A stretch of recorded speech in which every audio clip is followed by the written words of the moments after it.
हमारे बैस समाज के लोग अगर कह रहे हैं कि सौतेला व्यवहार किए हैं तो ऐसा तो नहीं है कि हमारे शीर्ष नेतृत्व आदरणीय नरेंद्र मोदी प्रधानमंत्री जी वो बैस से आते हैं, अमित शाह जी बैस से आते हैं, शीर्ष नेतृत्व में जितने लोग हैं वो बैस से ही आते हैं। आपको क्या लगता है कि बैस समाज के लिए जो नाइंसाफ़ी हो रहा है, आप तो भाजपा की आप पार्टी की तरफ से बोल रहे हैं, बैस के लोगों की तरफ से थोड़ी आप बोल रहे हैं? बैस को सौतेला व्यवहार तो हो ही रहा है, लेकिन हम लोग इसके लिए घर में बैठकर समझौता भी कर सकते हैं। आने वाले समय में 2024 में सबसे ज़्यादा अगर टिकट बिहार में रहेगा तो वो बैस का रहेगा। भाजपा हमेशा त्याग करने का काम किया है, चाहे तो वो जदयू के साथ रहा है तब भी।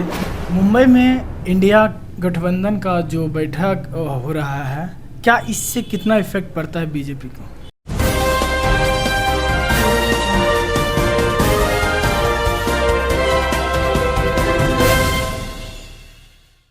नमस्कार, मेरा नाम सतवीर हुआ, आप देख रहे हैं न्यूज अड्डा 24। मैं इस वक्त मुकेश साहू जी के पास हूँ। मुकेश साहू जी भाजपा जिलाध्यक्ष हैं। बैस अध्यक्ष मुन्ना जी ने आरोप लगाते हैं कि बैस को नाइंसाफ़ी किया जा रहा है भाजपा के द्वारा। तो यही से मुद्दे पर मैं अभी बातें करूंगा मुकेश साहू जी से। सबसे पहले स्वागत है सर। नमस्कार। सबसे पहला बात है कि हमारे बैस समाज के लोग अगर कह रहे हैं कि सौतेला व्यवहार किए हैं तो ऐसा तो नहीं है, क्योंकि हमारे शीर्ष नेतृत्व आदरणीय नरेंद्र मोदी प्रधानमंत्री जी वो बैस से आते हैं, अमित शाह जी बैस से आते हैं, शीर्ष नेतृत्व में जितने लोग हैं वो बैस से ही आते हैं। भले कहीं नाइंसाफ़ी हुई है बिहार में, लेकिन ऐसा भी नहीं है कि हमारे अभी माना जाए पूरे देश में नहीं विदेश में बैस का चर्चा है। आज प्रधानमंत्री अमित शाह जी को ये बैस से आते हैं, हमें गर्व होता है कि बैस से इतने बड़े दायित्व पर चलने वाले अमित शाह जी, मुकेश नरेंद्र मोदी जी जो बैस समाज से आते हैं, देश में नहीं विदेश में ही चर्चित है और ये बैस का देन है। कहने वाले कहते रहते हैं, बैस के साथ होता है जाति जनाधार का बात होता है जहाँ, तो बैस का नाम आता है कि बैस के साथ सौतेला व्यवहार किया गया। लेकिन हम लोग भाजपा के हमेशा समर्थन रहेंगे। ये पार्टी का जो निर्णय होगा हम उस पार्टी से जुड़े हुए हैं, जो पार्टी निर्णय लेगी हम उसके साथ रहेंगे।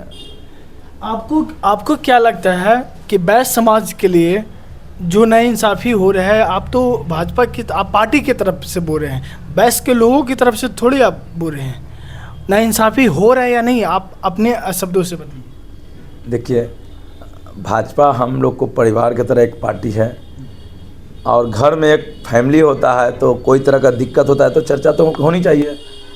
कहीं ना कहीं बैस को सौतेला व्यवहार तो हो ही रहा है, लेकिन हम लोग इसके लिए घर में बैठकर समझौता भी कर सकते हैं। हम अपनी बातों को शीर्ष नेतृत्व तक पहुंचा सकते हैं, अपनी बातों को रख सकते हैं। ये एक घर और पार्टी दोनों एक होता है। घर होता है जैसे बीवी बाल बच्चा माता पिता, तो उसी तरह होता है पार्टी, गार्जियन, हमारे बड़े बुजुर्गों, जो हम उनको बात को रखेंगे तो वो बात को रखेंगे, सॉर्ट आउट होगी।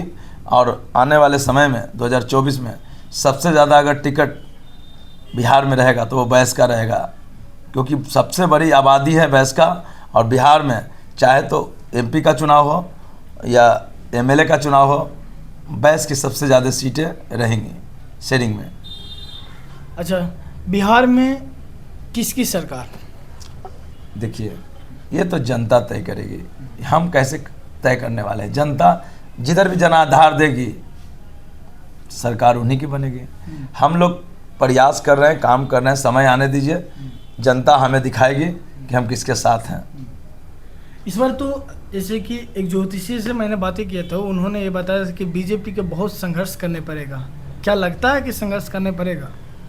भाजपा का अभी हम लोग जो इस तरह से काम कर रहे हैं, इस पिछले चुनाव में आप देखे होंगे कि हम लोग कितना सीट जीते हैं। इस बार उससे ज़्यादा सीट जीतेंगे। अच्छा। क्योंकि पहले तो सीट शेयरिंग में ही आधा पार्टी टूट जाएंगे, क्योंकि सबको चाहिए सीट, त्याग करें तब बात करें। भाजपा हमेशा त्याग करने का काम किया है, चाहे तो वो जदयू के साथ रहा है तब भी, चाहे तो निर्विरोध रहा है तब भी। हमेशा भाजपा त्याग करने का भावना से चला है।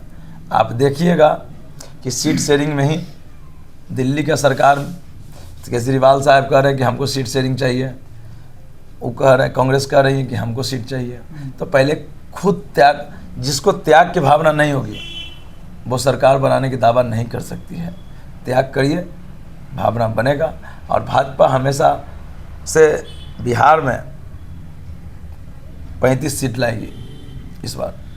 मुंबई में इंडिया गठबंधन का जो बैठक हो रहा है, क्या इससे कितना इफेक्ट पड़ता है बीजेपी को?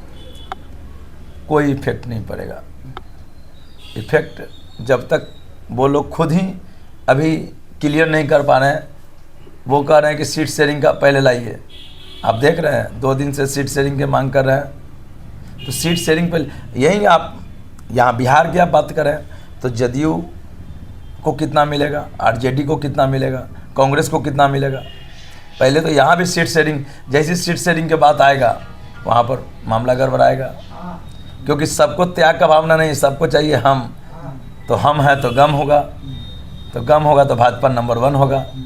ये तो जहाँ हम वहाँ गम, और भाजपा नंबर 1, यही है तरीका। तो पहले त्याग करने का भावना सीखिए, तब जनता के ऊपर दिल पे राज कीजिए। जय हिंद, जय भारत, वंदे मातरम। मुकेश साहू जी थे जिन्होंने कई मुद्दे पर लेकर बातें की हैं। इस वीडियो का क्या प्रतिक्रिया है कमेंट बॉक्स में कमेंट करके ज़रूर बताइए। Thank you.